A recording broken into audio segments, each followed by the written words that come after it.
ఈ 21 అవతారాల్ని ఒకసారి వింటే చాలు, వాటి పేర్లు విన్నంత మాత్రం చేత విష్ణు ప్రీతికి పాత్రుడవుతాడు. వేరొక్కసారి జాగ్రత్తగా వినండి. మొట్టమొదట ఆదినారాయణుడు, సనకసనందనాదులు. దాని తర్వాత వచ్చినటువంటిది యజ్ఞవరాహావతారం. యజ్ఞవరాహావతారం తర్వాత నారదుడు. నారదుడి తర్వాత నరనారాయణుడు.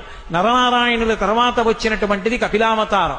కపిలావతారం తర్వాత దత్తాత్రేయావతారం. దత్తాత్రేయావతారం తర్వాత యజ్ఞావతారం. యజ్ఞుని యొక్క అవతారం తర్వాత వృషభావతారం. వృషభావతారం తర్వాత వచ్చింది పృథుమహారాజు గారి అవతారం. పృథుమహారాజు గారి అవతారం తర్వాత వచ్చినటువంటి అవతారం మత్స్యావతారం. తర్వాత కూర్మావతారం. తర్వాత ధన్వంతరి. తర్వాత మోహిని. తర్వాత నరసింహుడు.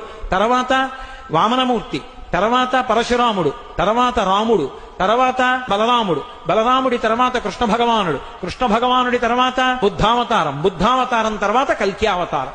ఏకకాలంలో 2 అవతారాలు ఉంటూ ఉండొచ్చు వీటిల్లో. మొత్తం 21 అవతారాలు.